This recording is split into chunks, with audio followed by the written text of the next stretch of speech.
चांदपुर नाम का एक गांव था। वहां एक अमीर मुखिया का परिवार रहता था। यामिनी, यामिनी, मेरा खाना कहाँ है? कहाँ पर हो तुम? कहाँ मर गई तुम? ये लीजिए आपका खाना। ये तुमने मुझे क्या दे दिया है खाने को? ये विदेशी खाना? तुम्हें पता नहीं मुझे विदेशी खाना पसंद नहीं। मुझसे नहीं खाया जाता ये विदेशी खाना। मैं सुनीता बहू से कहती हूँ आपके लिए कुछ बना दे खाने को। मोहनलाल के दो बेटे थे, हरि और सम्राट। हरि गांव दफ्तर में काम करता था और सम्राट शहर में पढ़ाई करता था। और उनकी बड़ी बहू सुनीता थी, जो बहुत अच्छे अच्छे पकवान बनाती थी। अब तक हरी दफ्तर से आया नहीं और सम्राट ने भी आज कॉल नहीं किया।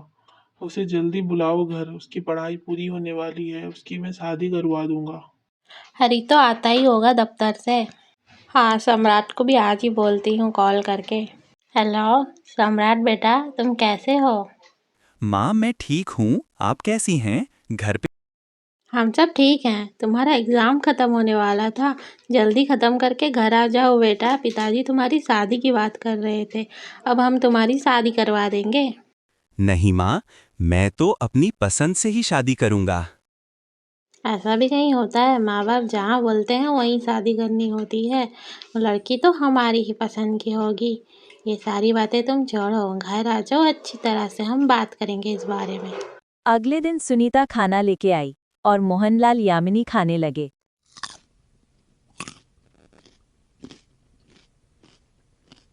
वाह, क्या लड्डू है! ऐसे लड्डू कोई नहीं बना सकता। खाकर मजा ही आ गया। ये मेरी माँ की स्पेशल रेसिपी है, इसलिए ये इतना अच्छा बना है। मैं सोच रही थी मेरे पास काफ़ी खाली समय रहता है, क्यों ना मैं इन लड्डुओं को बनाकर बेचूं। तुम्हें पता है तुम क्या बोल रही हो? हमारे घर की औरतें बाहर काम नहीं करती हैं। तुमने बाहर काम करने का सोचा भी कैसे? अब अंदर जाओ। आखिर तुम्हें कमी ही किस चीज़ की है? क्या ही ज़रूरत पड़ गई काम करने की तुम्हें? तुम्हारे जैसी एक और गुणी बहू ले आऊंगी, फिर तुम दोनों बहनों की तरह साथ साथ रहना। सुनीता चुपचाप वहां से चली गई। इतने अमीर लोग हैं पर कितनी पिछली सोच है इनकी। खैर छोड़ो, अब यही किस्मत है मेरी। आज मैं बहुत खुश हूँ, मेरा बेटा आने वाला है। आता ही होगा सम्राट। माँ, पिताजी, मैं आ गया। बेटा तुम कैसे हो? आओ बैठो, तुम्हारा सामान कहाँ है? माँ, पिताजी, मैं अकेला नहीं आया हूँ। तो कोई आया है क्या तुम्हारे साथ? रीता, तुम अंदर आओ। फिर रीता घर के अंदर आई। ये लड़की कौन है? इसको क्यों लेकर आए हो तुम? मैंने शादी कर ली है। ये रित्ता है, आपकी बहू और मेरी पत्नी। तुमने हमें बिना बताए शादी कैसे कर ली? हम नहीं मानते इस शादी को। इस लड़की को निकालो यहाँ से। तुम्हें हमने पढ़ाई करने भेजा था, शादी करने नहीं। क्या इज्जत रह जाएगी हमारी? तुमने तो हमारी थू थू करवा दी। ए लड़की, तुम यहाँ नहीं रह सकती। मेरी पत्नी यहाँ नहीं रह सकती, तो मैं भी इस घर में नहीं रह सकता। हम चले जाएंगे यहाँ से। अरे बेटा, तुम हमें नहीं छोड़ के जा सकते। ठीक है, ये लड़की यहाँ रह सकती है, तुम इसे अंदर लेकर जाओ। और फिर रीता और सम्राट दोनों रूम को चले गए। सुनिए, अब हम क्या ही कर सकते हैं? बेटे को थोड़ी ही खो सकते हैं, हमें उस लड़की को अपनाना ही होगा। ठीक है। सम्राट, हमें इस तरह से शादी नहीं करनी चाहिए थी। तुम्हारे घर में मुझे कभी पसंद नहीं करेंगे। हमें रहने की परमिशन तो मिल गई। तुम टेंशन मत लो रिट्टा, धीरे धीरे सब हमें अपना ही लेंगे। इतने में सुनीता भागते हुए हरी, क्या देवर जी ने हमें बिना बताए शादी कर ली? अपनी मर्जी से? उन्हें यहाँ रहने की परमिशन कैसे मिल गई? भेदभाव तो सिर्फ हमारे साथ होता है, छोटे बेटे को तो सब माफ है। तुम जाने दो, शादी ही तो की है उसने। रीता और सम्राट साथ में हॉल को आए। फिर सम्राट ने रीता को अपनी भाभी से मिलवाया। भाभी, इनसे मिलिए। ये मेरी पत्नी रित्ता है। और रित्ता, ये मेरी बड़ी भाभी हैं। हेलो, आप कैसी हैं? तुम्हारे घर में कुछ सिखाया नहीं क्या? बड़ों को नमस्ते किया जाता है। और तुमने ये किस तरह के कपड़े पहने हैं? साड़ी कहाँ है तुम्हारी? एक्सक्यूज़ मी, इन कपड़ों में क्या खराबी है? मैं तो वहाँ जीन्स पहनती थी, और आप मेरी फैमिली के बारे में कैसे बोल सकती हैं? वैसे भी मेरे परिवार में कोई नहीं है। भाभी, क्या आप भी ये सारी बातें लेके बैठ गईं? ये सारी बातें छोड़िए। रिता, चलो हम कमरे में चलते हैं। माँ, पिताजी, मैंने आप दोनों के लिए स्पेशल सब्जी बनाई है। वो छोटी महारानी कहाँ है? वो खाना नहीं बना रही है क्या? हाँ, कुछ तो अजीब सा बना रही थी वो खाना। मॉम, डैड, मैंने आप दोनों के लिए स्पेशल मंचूरियन बनाया है, खाकर बताइए कैसा है। यामिनी, तुमने इस लड़की को बताया नहीं मुझे विदेशी खाना पसंद नहीं है? तुमने ये क्यों बनाया? दाल चावल क्यों नहीं बनाया तुमने? वो एक्चुअली मुझे देसी खाना बनाना नहीं आता। जुबान तो देखो इसकी कैसी कैंची जैसी चल रही है। इसलिए बेटा को बोला था शहरी लड़की से शादी नहीं करनी चाहिए। जितनी जल्दी तुम हमारे घर के तौर तरीके सीख लोगी उतना अच्छा होगा तुम्हारे लिए। रीता गुस्से में चुपचाप अपने कमरे की तरफ गई। तुम्हारे घर में इतनी पिछली सोच के क्यों है? मैंने सबके लिए मंचूरियन बनाया और किसी ने खाना तो दूर ऊपर से नखरे दिखाने लग गए मुझे। ठीक है, मैं खाऊंगा मंचूरियन। मुझे तो तुम्हारे हाथों का खाना पसंद है, मैं खा लूंगा। सम्राट, मैं यहाँ बोर हो रही हूँ, मुझे जॉब करना है। हमारे यहाँ लड़कियों को काम पे नहीं रखते। मुझे वापस शहर जाना है, मैं यहाँ और नहीं रह सकती। मेरी शहर में जॉब लग गई है, मैं वहाँ कुछ दिन रह के सेटल हो जाऊंगा। फिर तुम वहीं आ जाना, कुछ दिन यहीं एडजस्ट कर लो, मैं माँ पिताजी से बात कर लूंगा। OMG, मुझे यहाँ रहना होगा, मैं यहाँ अकेली कैसे रहूँगी? कुछ ही दिनों की तो बात है, मैं आ जाऊंगा तुम्हें लेने। कुछ दिनों बाद सम्राट शहर चला गया। यामिनी और मोहनलाल रित्ता से नाखुश थे और रित्ता अब तक वही सब मंचूरियन और फास्ट फूड आइटम बनाती थी। सुनिए, मुझे यहाँ घर पर अच्छा नहीं लग रहा, मुझे जॉब करना है। तुम्हें तमीज नहीं है? ससुर जी बैठे हैं, उनके सामने इस तरह से बोल रही हो? झाड़ू पोछा करना है? झाड़ू पोछा क्यों, मैं अपना कुछ कर लूंगी। मैं इसकी इजाजत तुम्हें नहीं देता। इतने में मोहनलाल गुस्सा होकर चला गया। माँ जी, रीता तो काम करना चाहती है, मैं भी सोच रही थी कि लड्डू की दुकान लगा लूं। तुझे भी उसकी हवा लग गई है, चुपचाप अंदर जाओ और खाना बनाओ। रित्ता बाहर गई गांव को, दुकानें देखने लगी और सोचने लगी क्या बिजनेस करूं। फिर वो गांव के आदमी के पास गई। अरे, तुम मुखिया जी की छोटी बहू हो ना? तुम यहाँ क्या कर रही हो? ऐसे ही गांव देखने आई थी। अंकल, यहाँ कौन कौन सी दुकानें हैं? उस आदमी ने रित्ता को सारी दुकानों के बारे में बताया और यहाँ कैसे बिजनेस चल सकता है वो भी बताया। फिर रित्ता घर की ओर जाने लगी। माँ जी, रीता बाहर गई है गांव, वापस नहीं आई अभी तक। ये लड़की हमारी नाक कटवाएगी।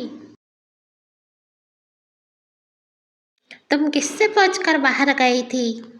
तुमने इतना भी नहीं सोचा कि किसी को बताकर या पूछ कर जाओ? इतनी तमीज नहीं है। यामिनी, तुम इस लड़की को संभाल नहीं सकती? ये जाकर गांव के मर्दों से बात कर रही है, हमारी थू थू हो रही है। डैड, मुझे बिजनेस करना है, इसलिए मैं जानकारी लेने गई थी। ये मेरा घर है, यहाँ सब मेरे हिसाब से चलेगा। तुम्हारे और तुम्हारे पति के खर्चे मैं उठाता हूँ। तुम्हें अगर इस घर में रहना है तो मेरे हिसाब से चलना होगा। पर मुझे एक चांस तो दीजिए। तुम ऐसा क्या ही कर लोगी बाहर निकल कर काम कर कर? मैं फास्ट फूड सेंटर खोलूंगी और बिजनेस करूंगी अपना। इसे तो मुझे भी काम करना है, मुझे भी लड्डुओं का दुकान लगाना है। सुनिए, आप इन दोनों को मौका दे दीजिए, दोनों बाहर काम करेंगी तो दोनों की अकल ठिकाने आ जाएगी। ठीक है, तुम दोनों को मौका दिया, 1 महीने का वक्त दिया, जो करना है कर लो। जिसकी दुकान ज्यादा मुनाफा करेगी उसी की बात रखी जाएगी। दोनों बहुएं खुशी से जाने लगे और तैयारी में लग गए। आपको क्या लगता है इन दोनों में कौन जीतेगा? बड़ी बहू ही जीतेगी, उसके लड्डू बहुत स्वादिष्ट हैं। ये विदेशी खाना कौन खाएगा? दोनों बहुएं खुशी से जाने लगे और तैयारी में लग गए। भाभी, बहुत अच्छी खुशबू आ रही है। वो तो आएगी ही, मैंने जो बनाया है मैं ही जीतूंगी। तुम अपनी हार के लिए तैयार रहना। ठीक है, देखते हैं कौन जीतता है। हेलो सैम, कैसे हो तुम? मैं ये क्या सुन रहा हूँ? तुम भाभी के साथ कंपटीशन कर रही हो? पिताजी मन कैसे गए दुकान लगाने को? तुम पक्का सब संभाल लोगी ना, या मैं आ जाऊं मदद के लिए? क्या पता तुम्हारे हाथों का जला हुआ खाना अच्छा, सबको तुम खाना मेरा पड़े। मजाक उड़ा रहे हो। घर आओ एक बार, तुम्हें मैं बताती हूँ। देखना, कंपटीशन तो मैं ही जीतूंगी। ठीक है, तुम जीतो या ना जीतो, मैं तुम्हारे साथ हूँ। ठीक है, मुझे काम है, मैं बाद में कॉल करता हूँ। अगले दिन रीता ने दुकान लगाई। उसने फास्ट फूड की दुकान लगाई थी। उसके ठीक ऑपोजिट में सुनीता ने लड्डुओं की दुकान लगाई थी। हे भगवान, क्या दिन आ गए हैं। मुखिया जी की बहुओं ने दुकान लगाई है। सुनो सुनो गांव वालों, यहाँ दुकान लगी है। इधर छोटी बहू ने लगाया है, उस तरफ बड़ी बहू ने दुकान लगाया हम है। दो दुकान, हम कौन सी दुकान में जाएं? ये किस चीज का दुकान है? ये आखिर बेच क्या रही है? इसे कौन खाएगा? अरे उधर तो लड्डुओं की खुशबू आ रही है, उधर चलते हैं। चलो भाई। आइए आइए, लड्डू ले जाइए। आज पहला दिन है, इसलिए सबको एक एक लड्डू मुफ्त में मिलेगा। वाह, क्या लड्डू हैं, खाकर मजा ही आ गया। तुम तो बड़े अच्छे लड्डू बनाती हो। सुनीता की कुछ ही देर में बहुत बिक्री होने लगी थी। सबने लड्डू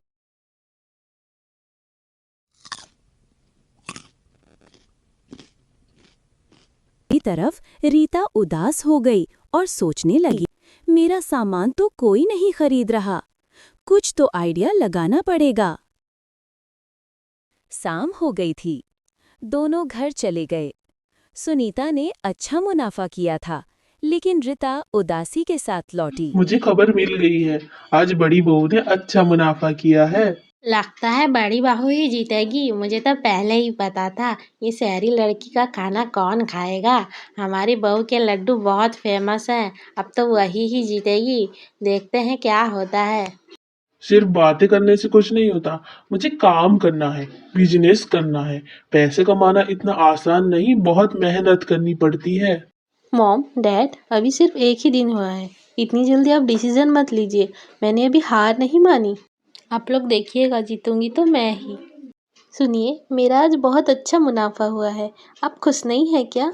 अच्छी बात है, पर तुम रित्ता को कम मत समझो। आप अपने छोटे भाई से सीखिए कैसे पत्नी का साथ दिया जाता है। और हाँ, जीतूंगी तो मैं ही।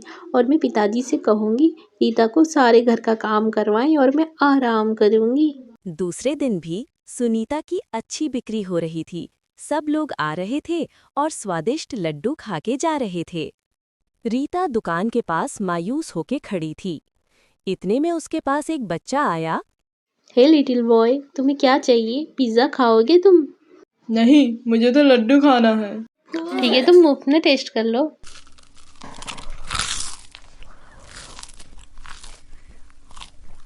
उस बच्चे को पिज्जा बहुत अच्छा लगा। उसने गांव में बाकी बच्चों को बताया। बाकी बच्चे भी इकट्ठा हो गए रीता की दुकान से खरीदने के लिए। रीता की अच्छी बिक्री होने लगी और सुनीता की भी बिक्री हो रही थी। सुनीता के पास बड़े ग्राहक की संख्या ज्यादा थी। रीता की दुकान पे बच्चे ग्राहक ज्यादा थे। देखिए, मैं तो सच ही दोनों की बोलूंगी। अच्छी रीता कंपटीशन के चल पास रही से जो थी आपके बच्चे और खा रहे हैं 10 दिन वो गुजर चुके सेहत के थे। लिए बहुत खराब है। वो मैदा, गंदे सॉस और पुरानी सब्जियां डालकर बना रही है, जिससे आपके बच्चों की सेहत पे असर हमें पड़ेगा। हमारे बच्चों को रोकना होगा। ये शहर की आई हुई लड़की कुछ भी खिला रही है हमारे बच्चे को। अभी जाती हूँ। ए चिंटू, घर चल। ये सब क्या अनाप शनाप खा रहा है? तुम्हें मना किया था ना, अभी चल मेरे साथ। गांव वालों ने बच्चों को रोक लिया। फिर से रीता मायूस हो गई। वैसे ही और 10 दिन गुजर चुके थे। फिर रीता ने तरकीब लगाई कि वो ऐसा क्या करे जैसे सब लोग दुकान पे आए। सुनो सुनो, ये पिज़्ज़ा खाओ, बर्गर खाओ। ये मैंने आटे से बनाया है। इसमें मैंने सब्जी डाली है और हाथों से टमाटर का सॉस बनाया है, जो बहुत हेल्दी है। आप जो ये लड्डू खा रहे हैं, उसमें चीनी होती है, जो सेहत के लिए अच्छा नहीं होता। कभी कभार खाना ठीक है, रोज़ रोज़ खाने से आपका सेहत खराब होगा। मैं तो होममेड चीज़ें यूज़ कर रही हूँ। ये आपको टेस्ट भी देगा और हेल्थ भी देगा। आइए और खाइए, बताइए कैसा है। वाह, ये तो बहुत स्वादिष्ट है। आज तक तो मैंने ऐसा कुछ भी नहीं खाया। तुम बहुत अच्छा बना लेती हो ये। अब रीता की दुकान में बहुत भीड़ लग चुकी थी। रीता का सामान बहुत जल्द खत्म हो रहा था। आखिरी 10 दिन रीता ने अच्छा मुनाफा किया। अब बिक्री की आखिरी दिन थी। सब घर से आए और सम्राट भी शहर से आ गया था। सम्राट बहुत प्राउड फील कर रहा था रीता के ऊपर। आखिरी दिन दोनों की बराबर बिखरी हुई थी। सुनीता चिंता में थी, कहीं रिता जीत न जाए। फिर मुखिया जी ने दोनों बहुओं का सुनीता बहू हिसाब तुम जीत लगाया। रही हो। मुझे तो पता था मैं ही जीतूंगी और कल की आई हुई लड़की मुझे नहीं हरा सकती। कोई बात नहीं रीता, तुमने अच्छी कोशिश की।